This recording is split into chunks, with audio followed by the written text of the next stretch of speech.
ব্ৰহ্মপুত্ৰত নাবিক অবিহনে চলি আছে জাহাজ নাবিকৰ পৰিৱৰ্তে সাধাৰণ কৰ্মীয়েহে জাহাজ চলাই আহিছে যাৰ বাবে ব্ৰহ্মপুত্ৰত সঘনাই ফেৰী দুৰ্ঘটনা সংঘটিত হৈছে বন্ধ হৈ আছে উত্তৰ পূবৰ একমাত্ৰ নাবিক প্ৰশিক্ষণ কেন্দ্ৰ 7 বছৰ ধৰি প্ৰশিক্ষণ বন্ধ হৈ আছে পানবজাৰৰ নাবিক প্ৰশিক্ষণ কেন্দ্ৰৰ প্ৰশিক্ষিত লোকক মকৰলৰ পৰা বিৰত জল পৰিবহণ বিভাগ বহু বছৰৰ পৰা খালি হৈ আছে নাবিকৰ পদ পানীৰ ওপৰত থকা নাবিক প্ৰশিক্ষণ কেন্দ্ৰটিৰ প্ৰতি অৱহেলাৰ বাবে এতিয়া মামৰে ধৰিছে জাহাজৰ প্ৰায় অংশত এফালৰ পৰা নষ্ট হৈ গৈছে আজবাব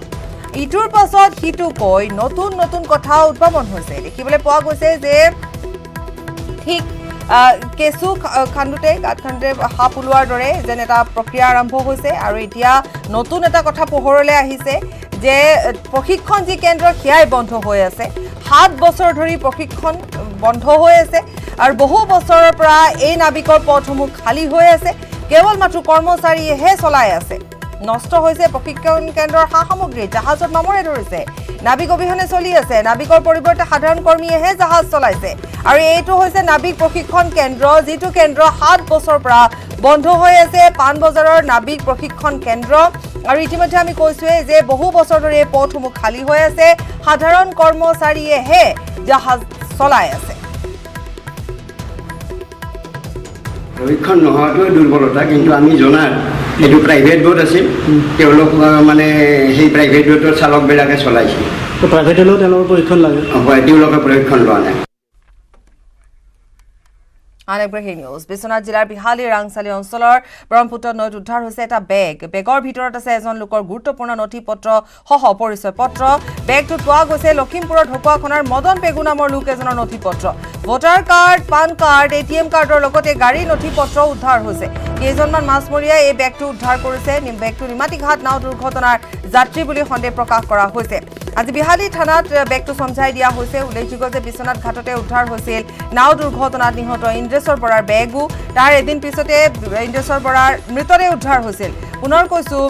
বিশ্বনাথ জিলাৰ বিহালীৰ ৰাংচালি অঞ্চলৰ ব্ৰহ্মপুত্ৰৰ নৈত এটা বেগ উদ্ধাৰ হৈছে তাত যথেষ্ট গুৰুত্বপূৰ্ণ কাগজ পত্ৰ উদ্ধাৰ হৈছে নথিপত্ৰ উদ্ধাৰ হৈছে আমি দেখুৱাইছো এই নথিপত্ৰখিনি বেগটো লখিমপুৰৰ ঢকুৱাখনাৰ মদন পেগু নামৰ এজন লোকৰ নথিপত্ৰ উদ্ধাৰ হৈছে ইয়াত ভোটাৰ কাৰ্ড আছে পান কাৰ্ড আছে এটিএম কাৰ্ড আছে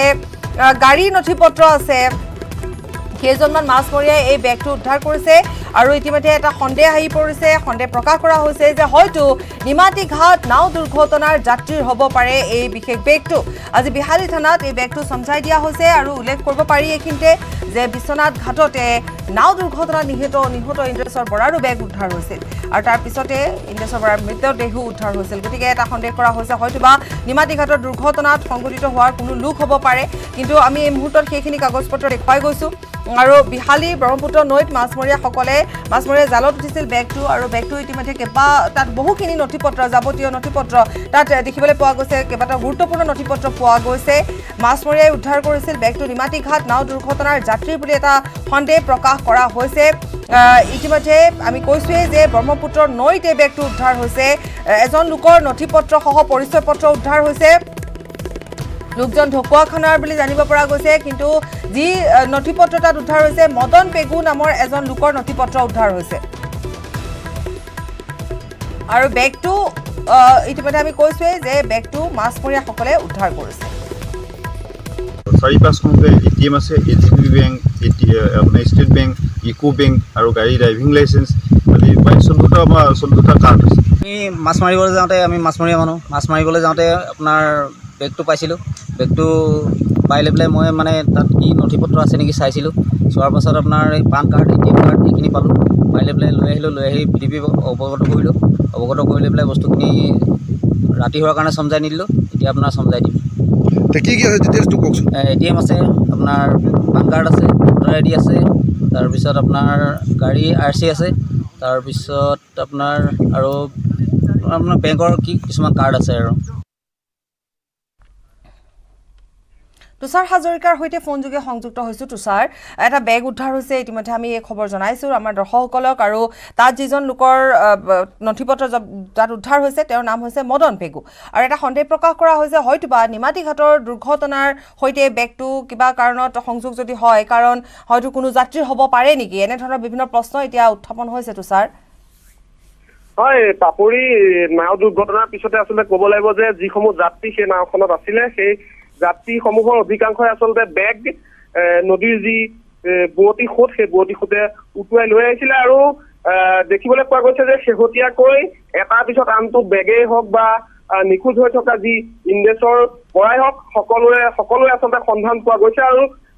যিসমূহ যাত্ৰীয়ে সেই নাওখনত আচলতে যাত্ৰা কৰিছিলে সেই যাত্ৰী বেগসমূহ এটা এটাকে আচলতে উদ্ধাৰ হবলৈ আৰম্ভ কৰিছে আৰু কেইদিনমান পূৰ্বে ইন্দ্ৰেশ্বৰ বৰাৰ যিটো বেগ আছিলে সেই বেগটো এই বিশ্বনাথ ঘাটৰ যি চোৱাগুৰি অঞ্চলত উদ্ধাৰ হৈছিলে আৰু কালি বিয়লি ভাগত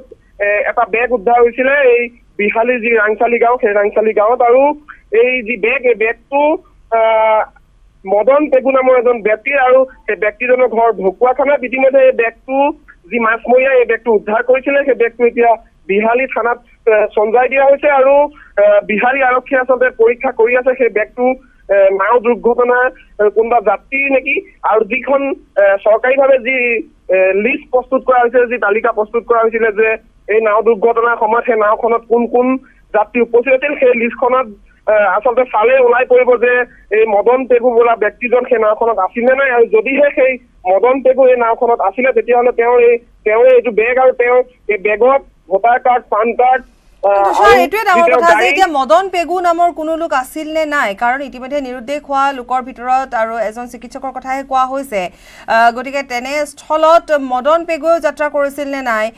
সেয়া এতিয়া জানিবলৈ হয়তো বহু বাকী থাকিব কিন্তু যি কি নহওক ইতিমধ্যে আৰক্ষীক যিহেতু চমজাই দিছে বেগটোক আৰক্ষীয়ে পৰীক্ষা নিৰীক্ষা কৰি আছে বা আমিও যিহেতু বাতৰি সম্প্ৰচাৰ কৰিছোঁ তুষাৰ গতিকে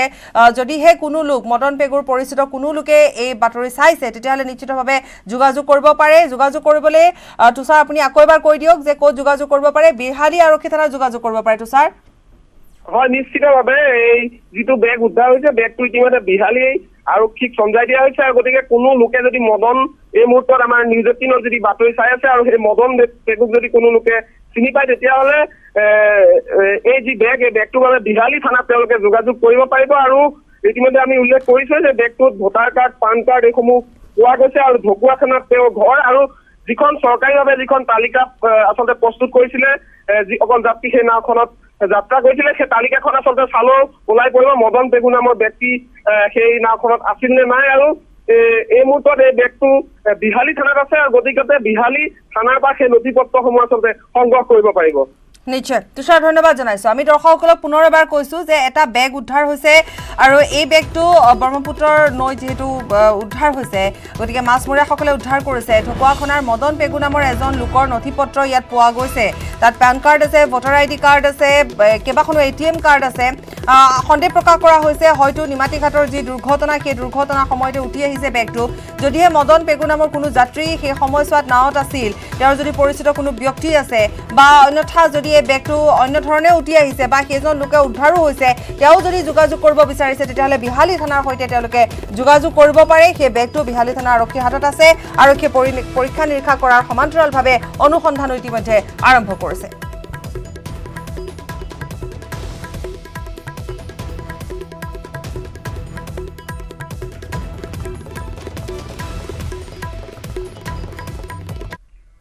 গুজৰাটত প্ৰবল বৰষুণ নিশাৰ পৰা অহা বৰষুণত প্লাবিত বহু অঞ্চল জুনগড় চহৰ গিৰনাৰ পৰ্বতত প্ৰবল বৰষুণৰ বাবে প্লাবিত হৈছে দামোদৰ কুণ্ড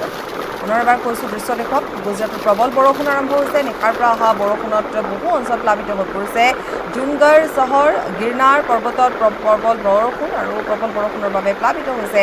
দামোদৰ কুণ্ড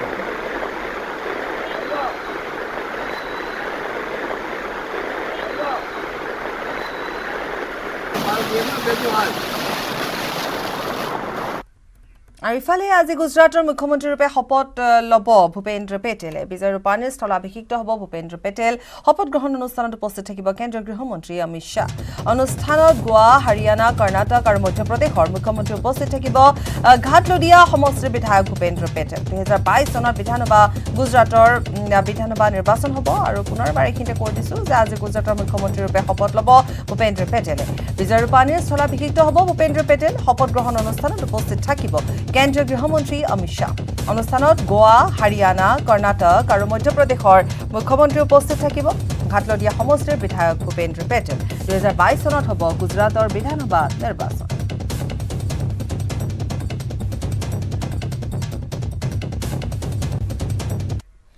মণ্ডল অফিচৰ পৰা দালাল ৰাজ শেষ হ'ব এই ঘোষণা কৰিছিল ৰাজ্যৰ মুখ্যমন্ত্ৰী হিমন্ত বিশ্ব শৰ্মাই মুখ্যমন্ত্ৰীৰ ঘোষণাৰ পিছতে কি পৰিৱেশ মণ্ডল অফিচসমূহত সঁচাকৈয়ে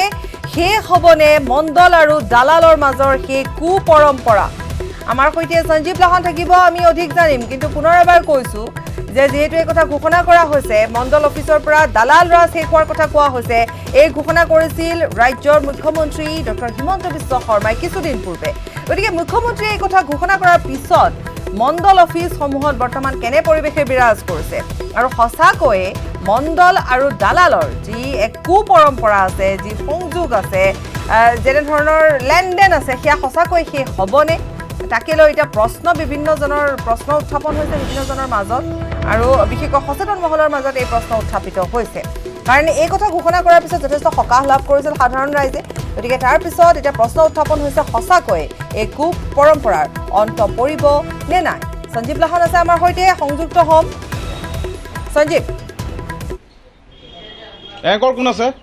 সঞ্জীৱ আমি আপোনাৰ সৈতে সংযুক্ত হৈছো এই মুহূৰ্তত সঞ্জীৱ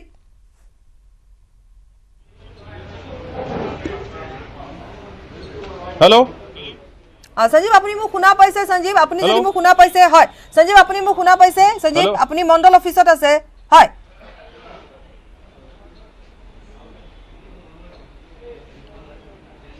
হয় মই বৰ্তমান মণ্ডল অফিচত আছো লখিমপুৰ জিলাৰ বিহপুৰীয়া ৰাজচক্ৰৰ অন্তৰ্গত যি মণ্ডল অফিচ সেই মণ্ডল অফিচত মই বৰ্তমান আছো আৰু মুখ্যমন্ত্ৰীয়ে যেতিয়াই ঘোষণা কৰিলে যে মণ্ডল অফিচত আজিৰে পৰা দালাল ৰাজ নাথাকিব তাৰ পিছতে মণ্ডল অফিচৰ যি পৰিৱেশ সেয়া মই পোনপটীয়াকৈ দেখুৱাবলৈ যত্ন কৰিম আৰু সমানে সমানে মণ্ডল অফিচত অতদিনে বহুবাৰ অহা যোৱা কৰি নিজৰ কাম কোনে কেনেকৈ কৰিব পাৰিছে গোটেইখিনি কথা জানিবলৈ যত্ন কৰিম পাপৰি এটা কথা ক'ব লাগিব মই প্ৰথমে মণ্ডল অফিচৰ ভিতৰচোৱাটো মই দেখুৱাবলৈ যত্ন কৰিবলৈ কৈছো মোৰ সহযোগীক যে সদায় ব্যস্ত হৈ থাকে যেহেতু এই মণ্ডল অফিচলৈ এদিন আহিলে কাম নহয় বুলি এটা পৰম্পৰা আছে দাদা আপুনি ক'ৰ পৰা আহিছে মই লালুকৰ পৰা আহিছোঁ লালুকৰ পৰা কি কামত আহিছিলে কিবা জবানবন্দী কৰিবলৈ ওলাই আহিছোঁ হা হা জবানবন্দী কৰিবলৈ ওলাই আহিছোঁ কেইদিন আহিলে আজি আহিছোঁ আজি আহিছে হ'লে নাই হৈছে হৈছে আৰু আছে মানে মই কথা পতা যত্ন কৰিম আপুনি ক'ৰ পৰা আহিলে ক'ৰ পৰা আহিছে জীৱনৰ কি কামত আহিলে আহিলে মণ্ডল অফিচত মণ্ডলক পাইছেনে নাই পাইছোঁ কি কাম আছিলে তাৰমানে মাটি চাবলৈ আহিছিলোঁ কি চাবলৈ মাটিটো মাটি চাবলৈ দেখুৱালে নে দেখালোঁ হয় আৰু আছে মই পাপৰি পোনে পোনে দেখুৱাবলৈ যত্ন কৰিম যে এটা পৰম্পৰা আছিলে মণ্ডল অফিচলৈ এদিন আহিলে কাম নহয় আৰু সেই পৰম্পৰা শেষ কৰিবৰ কাৰণে মুখ্যমন্ত্ৰীয়ে ইতিমধ্যে ঘোষণা কৰিছে যে মণ্ডল অফিচত আৰু দালাল ৰাজ নাথাকিব মণ্ডল অফিচত কাম নিয়াৰিকৈ চলিব ঠিক তেনেকুৱা ধৰণৰ এক ঘোষণা কৰাৰ পিছত কি পৰিৱেশ সেয়া মই পোনে পোনে দেখুৱাই থাকিবলৈ যত্ন কৰিছোঁ বিহপুৰীয়া মণ্ডল অফিচৰ পৰা লখিমপুৰ জিলা বিহপুৰীয়া মণ্ডল অফিচৰ পৰা আপুনি ইয়াতে নেকি ঘৰ আপোনাৰ আমি অফিচৰ কামতে আহিছোঁ ফৰেষ্ট ডিপাৰ্টমেণ্টৰ হয় নেকি বা মাটি বিষয়লৈ জানিব আপুনি ফৰেষ্ট ডিপাৰ্টমেণ্টৰ হয় ফৰেষ্ট ডিপাৰ্টমেণ্টৰ হয় এই পাভৰ ৰিজাৰ্ভৰ বিষয়ে জানিবলৈ আহিছোঁ দেখুৱালে নে নাই দেখুৱাইছে দেখুৱাইছে আগতে মুখ্যমন্ত্ৰীয়ে ইতিমধ্যে ঘোষণা কৰিছে যে মণ্ডল অফিচত আৰু দালাল ৰাজ নাথাকিব আজিৰ পৰা কি ক'ব সেই সম্পৰ্কে কেনেকুৱা আশাবাদী আপুনি অঁ এই সম্পৰ্কেতো এতিয়া নিট এণ্ড ক্লিন হৈছে অফিচবিলাক যেতিয়া জাননী পাইছে হয় হয় এতিয়া তেনেকৈ দেখাত আমি দালাল বা হেৰি তেনেকুৱা লোক পোৱা নাই ইয়াৰ আগতে আপুনি মণ্ডল অফিচ কেতিয়াবা আহিছিলেনে নাই আমি অফিচৰ কামতহে আহোঁ তেনেকৈ হয় আৰু আছে মই কথা পতা যত্ন কৰিম যথেষ্ট সংখ্যক লোক আছে বয়োজ্যেষ্ঠ লোকো আছে মই কথা পতা যত্ন কৰিম মই আপোনাৰ ওচৰলৈকে আহিছোঁ সমগ্ৰ পৰিৱেশ মই লখিমপুৰৰ পৰা দেখুৱাই আছোঁ কিবা কামত আহিলে বৰ্তমান কামত আহিছোঁ মই কি কাম আজি প্ৰায় 1975 চনৰ পৰা হয় 75 চনৰ মই মাটি মাজুলীৰ পৰা খহনীয়াত আহি পেলাই পালোহি হয় মাটি অকণমান ৰুলোঁ হয় গতিকে আজি পৰ্যন্ত 75 চনৰ পৰা আজিলৈকে মই মাটিখনৰ পটা নামদাৰি কৰিব পৰা নাই পটা ল'ব পৰা নাই এতিয়া কিমান বাৰ অহা যোৱা কৰিলে অফিচত কিমান বাৰ সিমান নাই তুলনা নাই মই মানে হাবা চুই খাই গৈছোঁ ক'ত লেঠা লাগি আছে আপোনাৰ কামটো ক'ত ৰৈ আছে মণ্ডলৰ পায় দৰখাস্তবিলাক নাই কৰি দিয়ে ইটো ডকুমেণ্টছ ল'ব হয় ইটো ডকুমেণ্টছ দিয়ক দিছোঁ আকৌ নাই নিমিতে কৰোঁতে কৰোঁতে আজি ইমান বছৰ হৈ গৈছে আজিলৈকে হোৱা নাই আজিলৈকে হোৱা নাই আজি আপোনাক আপুনি নিজে আহিছে নে মণ্ডলে মাতি পঠিয়াইছে নাই মই মন্দিৰ আহিছোঁ নিজে আহিছে সিদিনা আহিলে এবাৰ হৈ মই মন্দিৰলৈ আহিছোঁ নতুনকৈ আপোনাৰ বয়স কিমান আছে বৰ্তমান এতিয়া মোৰ প্ৰায় 80 উৰ্ধত 75 বছৰ মানে 75 চনৰ মাটি নহয় মাটি 1975 চনৰ মাটি 1975 চনৰ মাটি আজিলৈকে মই পটা আৰু নামদাৰি কৰিব পৰা নাই। বাৰু যাই কি নহওক মুখ্যমন্ত্ৰী এটা কথা কৈছে, আপুনি চাগে গম পায়, মুখ্যমন্ত্ৰী এটা কথা কৈছে, আপুনি চাগে গম পায় যে আজিৰে পৰা মণ্ডল অফিচত দালাল ৰাজ নাথাকিব, কথাটো শুনিছে চাগে। এতিয়া কাম হ'বনে আপোনাৰ, কি বুলি ভাবে? হ'ল মই কাম নোহোৱালৈকে মই স্বীকৃতি দিব নোৱাৰোঁ। কাম হ'লেহে পাৰিব। কাম হ'লেহে গম পাম যে মোক মুখ্যমন্ত্ৰী যোজনাটো সাৰ্থক হৈছে। হয় পাপৰি চাওক, এইজন এজন ব্যক্তি বয়োজ্যেষ্ঠ বৰদেউতা, মই বৰদেউতা সদৃশ এজন বয়োজ্যেষ্ঠ ব্যক্তি মই লগত আছিলোঁ। 1975 চনৰ পৰা মণ্ডল অফিচলৈ কৰিব পৰা নাই। আচৰিত সঞ্জীৱ, আচৰিত। হয়, এনেধৰণৰ বহু হয়তো আছে লোক যিসকলে এনেধৰণে অহা যোৱা কৰি আছে সঞ্জীৱ, কিন্তু আজিলৈকে কাম হোৱা নাই। হয় হয় হয় হয় হয় হয় হয় তেনেকুৱা বহু লোক আছে পাপৰি, তেনেকুৱা বহু লোক আছে। মণ্ডল অফিচবিলাকত, মণ্ডল কাৰ্যালয়বিলাকত এটা পৰম্পৰা গঢ়ি উঠিছিলে যে একেদিনাখনেই মণ্ডল অফিচত একো নহয়, দিনৰ পিছত দিন, মাহৰ পিছত মাহ বা বছৰৰ পিছত বছৰ তাঁত বাতি কাঢ়ি থাকিলেও মণ্ডল অফিচত কাম নোহোৱা এটা পৰম্পৰা গঢ়ি উঠিছিলে। আৰু সেই পৰম্পৰা আজিৰে পৰা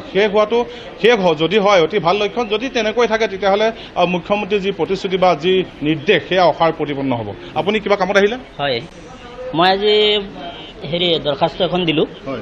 মই আৰু কেইবাবাৰো আহিছোঁ আগত। কি কামত আহিছিলে? মই মানে মাটিৰ পট্টা হৈ আছে, এইটো মানে নেটত উঠোৱা নাই। তাৰপিছত বহুদিন ঘূৰি আছোঁ, তাৰপিছত এতিয়া আজি আকৌ দৰখাস্ত এখন দিলোঁ। আজি নেট নাই বুলি কৈছে, নেটৰ অসুবিধাৰ কাৰণে আজি নহ'ব বুলি কৈছে। আগতো ঘূৰি আছোঁ নহয়েই, আজি হ'ব, কিন্তু নেট নাই বুলি কৈছে, নেটৰ অসুবিধা হৈছে। সেইকাৰণে মই চৰকাৰক অনুৰোধ জনাওঁ যাতে নেটৰ প্ৰব্লেমটো যাতে ছল্ভ কৰি দিয়ে। আৰু এটা পৰম্পৰা আপোনালোকে জানে চাগে যে অপ্ৰিয় সত্য, কিবা এটা যদি উৎকোচ নিদিয়ে মণ্ডল অফিচত কাম নহয় বুলি এটা বদনাম আছে মণ্ডলবিলাকৰ। তেনেকুৱা আপোনাৰ ক্ষেত্ৰতো কিবা হৈছে নেকি? নাই, তেনেকুৱা আগত এতিয়া বৰ্তমান আজি কোনো উৎকোচ কথাটো অহা নাই, কিন্তু আগত হ'লে তেনেকুৱা হয়। আগত মোৰ ক্ষেত্ৰতো তেনেকুৱা হয়, কিন্তু আজি হ'লে তেনেকুৱা হোৱা নাই। আজি দৰখাস্তটো দি থৈ গৈছোঁ। আৰু আছে লোক, মই কথা পতা যত্ন কৰি মই এজন যুৱক লগ পাইছোঁ, কিবা কামত আহিছিলে ইয়ালৈ? হয়, মই EWS চাৰ্টিফিকেটখন ওলাব আহিছোঁ। কিহৰ চাৰ্টিফিকেট? EWS হ'লে নাই? তাকে আহিছোঁ, লিখি মেলি ইয়াত দিবলৈ আহিছোঁ। আগত কিবা কামত অফিচলৈ আহিছিলে নাই? হয়, আহিছোঁ। কাম হৈছে নে ইয়াত একেদিনাখনি হয়নে? কাম অলপ জোৰ দিলে একেদিনাখনে হয়। অলপ জোৰ দিলে মানে কেনেকুৱা জোৰ দিব লাগে? অকণমান নিজেও লাগি মেলি দিব লাগে, ক'ব লাগে যে কেনেকুৱা প্ৰব্লেমটো মানে। নহ'লে মেনেজৰ কথা থাকে নেকি? মেনেজৰ তেনেকুৱা কথা নাথাকে বাৰু, জোৰ দিব লাগে, অলপ জোৰ দিব লাগে। হয় পাপৰি, হয় কোনোবাই বছৰ ধৰি কাম কৰিবলৈ আহি আছে, কোনোবাই বিশেষভাৱে জোৰ দিলেহে কাম হয়, বা তেনেকুৱা বহু কেৰুণ লাগি আছিলে আচলতে মণ্ডল অফিচবিলাকত। কিন্তু আজিৰে পৰা যদি সেয়া ভাল হয়, লাগি আছিলে নহয়, এতিয়াও আছে। গতিকে মুখ্যমন্ত্ৰীগৰাকীয়ে ঘোষণা কৰাৰ পিছতে তৎকালীনভাৱে কেনেধৰণে কৰাৰ লগতে ঘোষণা কৰাৰ পাছতেই যে কাম হৈছে বুলি আমি এতিয়া ক'ব নোৱাৰোঁ, কাৰণ হয়তো বহু লোক এনেকুৱা আছে। আজিয়ে আমি দেখিলোঁ যে ইমান দিন ধৰি তেওঁ অহা যোৱা কৰি আছে, গতিকে এতিয়ালৈকে কাম হোৱা নাই। কিন্তু আশা কৰিব পাৰি যে মুখ্যমন্ত্ৰীগৰাকীয়ে যি ঘোষণা কৰিছে সেয়া গভীৰভাৱে লওক এটা বিভাগে, আৰু যাতে এনেধৰণে তাঁত বাতি কৰি থাকিব লগা নহয়। 1975 চনৰ পৰা তাঁত বাতি কৰি থকাটো সহজ কথা নহয়। ধন্যবাদ জনাইছোঁ সঞ্জীৱ লাহন। এই মুহূৰ্তত পৰৱৰ্তী বাতৰিত পুনৰ সংযুক্ত হ'ম। ইতিমধ্যে সঞ্জীৱে আমাক লখিমপুৰৰ মণ্ডল অফিচৰ ভিতৰ চৰা দেখুৱালে। তাত যিসকল লোক আহিছে তেওঁলোকে ইতিমধ্যে কৈছে যে তেওঁলোকে বহুদিনৰ পৰা অহা যোৱা কৰিছে। যি কি নহওক সময় লাগিব, কিন্তু যাতে সেই যি কুপৰম্পৰা আছিল, যিসকলে জানে যে মণ্ডল অফিচলৈ গ'লে কাম সহজে নিসিজে, সেই পৰম্পৰা যাতে নাইকিয়া হওক। ধন্যবাদ সঞ্জীৱ।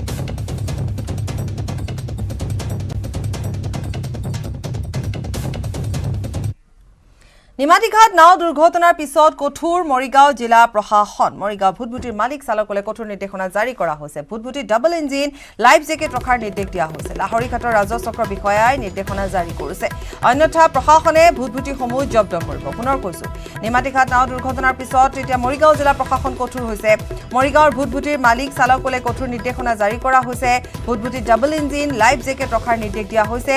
লাহৰীঘাটৰ ৰাজহ চক্ৰ বিষয়াই জাৰি কৰিছে নিৰ্দেশনা, অন্যথা প্ৰশাসনে জব্দ কৰিব ভুটভুটিসমূহ। আৰু আজি আমি এটা জইণ্ট ৰেড প্লেন কৰিলোঁ। ইয়াতে OC চাহাব আহিছে, লাহৰীঘাটৰ OC বড়ো, আৰু ইনলেণ্ড ৱাটাৰ ট্ৰান্সপৰ্টৰ গ্ৰাউণ্ড লেভেলৰ কৰ্মকৰ্তাসকল আহিলে। আমি সকলো নাৱৰীয়াৰ লগত ইয়াতে আলোচনা কৰিলোঁ আৰু তেওঁলোকক বুজাই দিলোঁ যে কি কি নিয়ম পালন কৰিব লাগিব। আৰু কালি DC ছাৰে, মৰিগাঁৱৰ DC ছাৰে এটা 144 অৰ্ডাৰ দিছে। 144 অৰ্ডাৰ নিৰ্দেশ মতে যিমান ছিংগল ইঞ্জিন বোট আছে চবক বন্ধ কৰিব দিছে, আৰু IWT যদি পাৰ্মিশ্যন নাই মানুহৰ ছেফটিৰ কাৰণে গোটেই সেইবিলাক বন্ধ কৰিব দিছে। য'ত লাইফ বোট লাইফ বয় এনেকুৱা ধৰণৰ প্ৰটেকশ্যন নাই মানুহৰ সেইখিনি বন্ধ কৰিব দিছে। US Opener নতুন চ্যাম্পিয়ন ৰাছিয়াৰ ডানিল মেডভেডেভৰ US Opener পুৰুষৰ ছিংগলছৰ ফাইনেলত জয়ী হৈছে ৰাছিয়াৰ ডানিল মেডভেডেভৰ ফাইনেলত পৰাস্ত চাৰ্বিয়ান টেনিছ তাৰকা নোভাক জকোভিচ মেডভেডেভৰ প্ৰথমটো গ্ৰেণ্ড স্লেম জয় কৰিছে 6-4 পোনপটীয়া ছেটত জয়ী হৈছে মেডভেডেভৰ পুনৰবাৰ কৈছো US Opener খবৰ US Opener নতুন চ্যাম্পিয়ন হৈছে ৰাছিয়াৰ ডানিল মেডভেডেভৰ US Opener পুৰুষৰ ছিংগলছৰ ফাইনেলত জয়ী হৈছে ৰাছিয়াৰ ডানিল ফাইনেলত পৰাস্ত চাৰ্বিয়ান টেনিছ তাৰকা নোভাক জকোভিচ মেডভেডেভৰ প্ৰথমটো গ্ৰেণ্ড স্লেম 6-4 পোনপটীয়া ছেটত জয়ী হৈছে।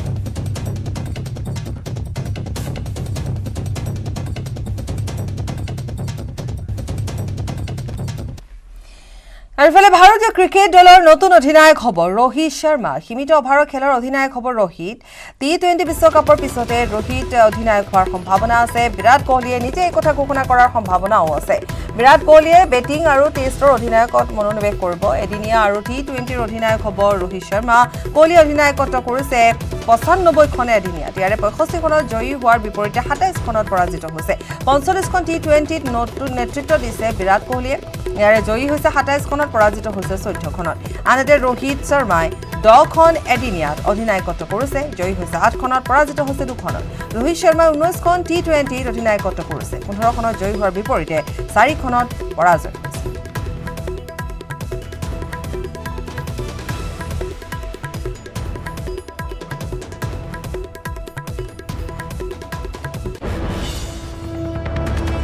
ভাৰতীয় ক্ৰিকেট দলৰ নতুন অধিনায়ক হ'ব ৰোহিত শৰ্মা আৰু